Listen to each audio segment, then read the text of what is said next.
A7 न्यूजमध्ये आपले स्वागत। बालकांचा हक्क व सुरक्षा अभियान कार्यशाळेस उत्स्फूर्त प्रतिसाद। हिंगोली जिल्हा पोलीस दलाच्या वतीने शहरातील कैलासवासी शिवाजीराव देशमुख सभागृहात शनिवार बालकांचा हक्क व सुरक्षा अभियान जनजागृती कार्यशाळा घेण्यात आली।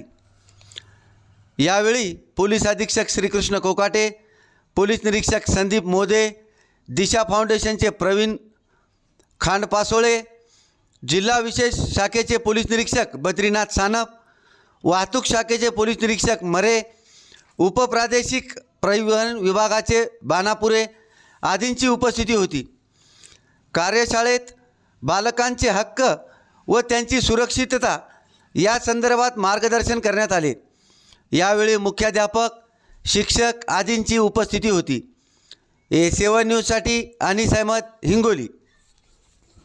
ताज़ा घडामोडी पाहण्यासाठी आमच्या चॅनलला सबस्क्राईब करा, लाईक करा, शेअर करा आणि बेल आयकॉनला प्रेस करा।